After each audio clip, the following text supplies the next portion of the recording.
Hello viewers, আসসালামু আলাইকুম। আশা রাখছি সবাই খুব ভালো আছেন। আমিও আলহামদুলিল্লাহ খুব ভালো আছি। বন্ধুরা, আজ শেয়ার করব একটা মাত্র কাঁচা আলু আর আটা দিয়ে দারুণ স্বাদের একটা নাস্তা বা স্ন্যাক্স। একদম ঝটপট, কোনো রকমের ঝামেলা ছাড়াই খুব সহজে এটা বানাতে পারবেন অল্প উপকরণ দিয়ে। দেখতে মাশাআল্লাহ অনেক সুন্দর আর খেতেও দারুণ হয়েছিল। নতুন পুরাতন আমার সব বন্ধুদের প্রতি রিকোয়েস্ট, প্লিজ সবাই লাইক দিতে ভুলে যাবেন না।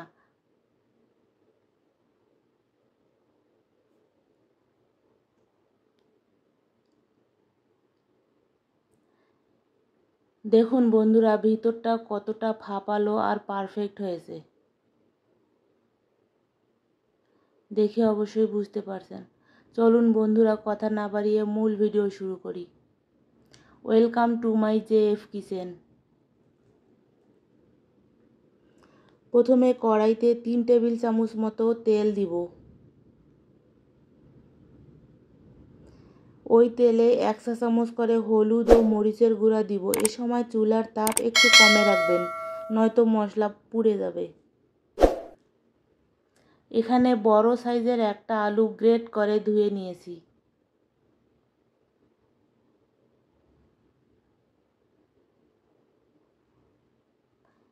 জিরা গুঁড়ো 1 চা চামচ আর চাট মশলার গুঁড়ো পরিমাণ মতো দিবেন। এখানে আমি কেনা চাট মশলার গুঁড়ো দিয়েছি, আপনারা ঘরে তৈরি থাকলে দিয়ে দিবেন। চাট মশলা না থাকলে নুডলসের মশলাও দিতে পারবেন।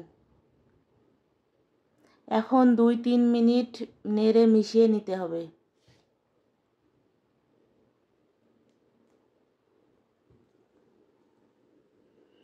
এখানে 1.5 কাপ আটা দিব, তাই সমপরিমাণ পানি দিলাম।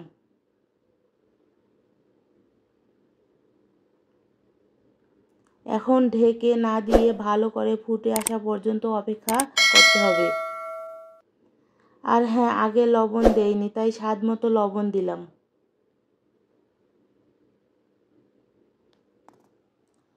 খুব ভালো করে বলক আসার পর আটা 1.5 কাপ দিয়ে নেড়ে চেড়ে মিশিয়ে নিতে হবে, তবে এই সময় চুলার তাপ কমে রাখতে হবে।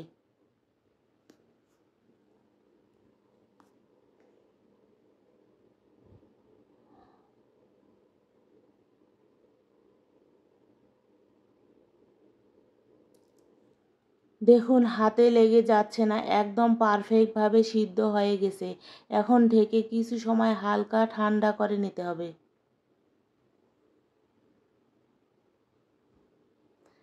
এখন হালকা গরম থাকতে খুব ভালো করে মথে নিতে হবে।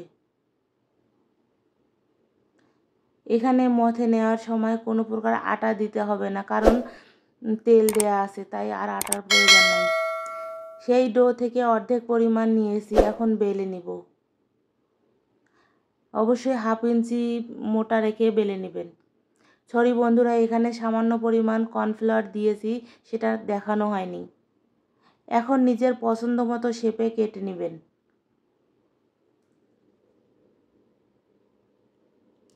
দেখুন কিভাবে করছি, আর সাইডের অংশগুলো পরে আবারও বেলে নিব।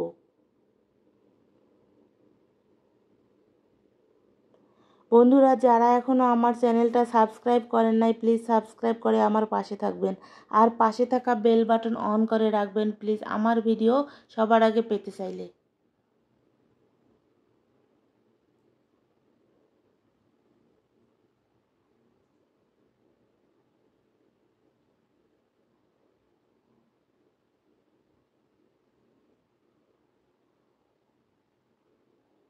দেখুন বন্ধুরা, ঠিক এই রকম মোটা রেখেছি, এর থেকে পাতলা করবেন না।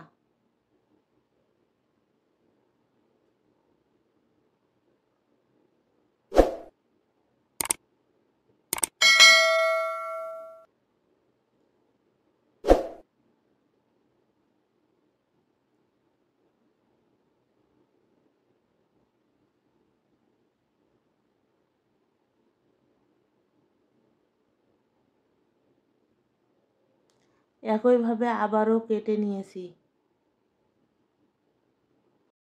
ভালো লাগলে অবশ্যই রেসিপিটি ট্রাই করে দেখবেন। আশা রাখছি সবার ভালো লাগবে।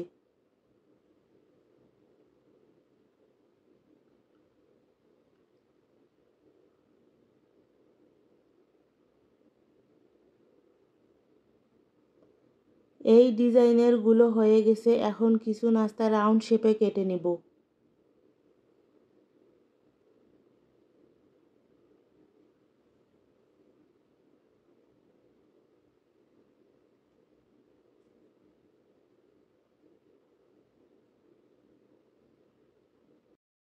এরকম রাউন্ড শেপের কুকি কাটার দিয়ে কেটে নিয়েছি।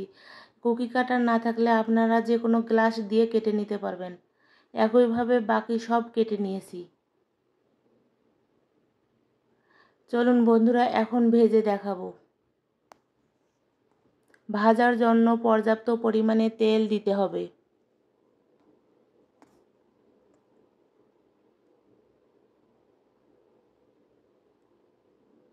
মিডিয়াম হিটে ভেজে নিতে হবে, তবে নাস্তাটা ছাড়ার সময় তেলটা ভালোভাবে গরম রাখবেন, কম গরমে দিবেন না। একটু পরে দেখুন সব ভেসে উঠলে এভাবে উল্টে পাল্টে ভেজে নিতে হবে।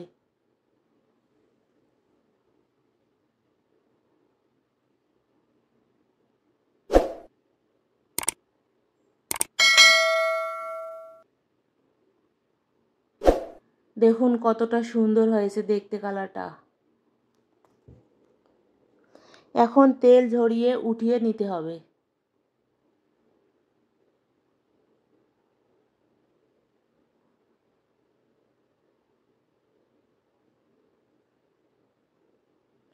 একইভাবে সব নাস্তা ভেজে নিব।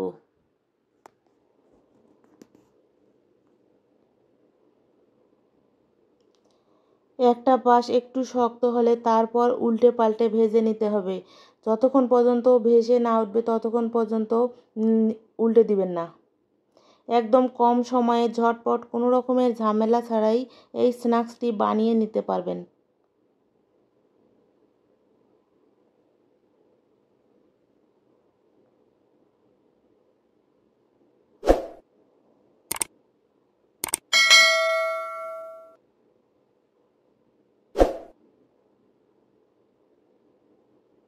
এখন রাউন্ড শেপের গুলো ভেজে নিতে হবে।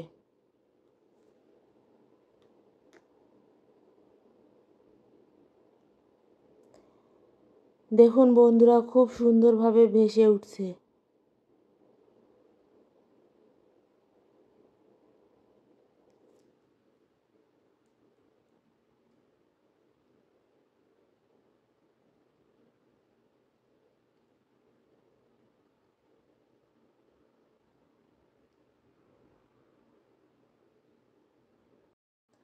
এগুলো সেমভাবে লাল লাল করে ভেজে নিব।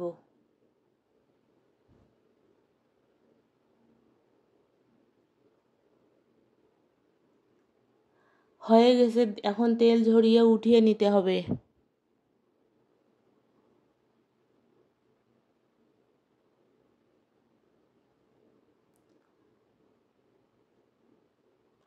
দেখুন বন্ধুরা কতটা সুন্দর আর লোভনীয় হয়েছে দেখতে।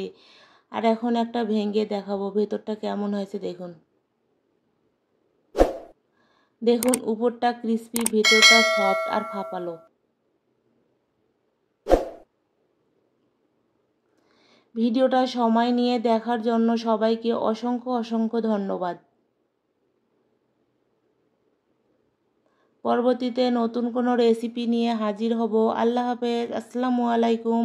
সবার জন্য অনেক অনেক দোয়া ও ভালোবাসা।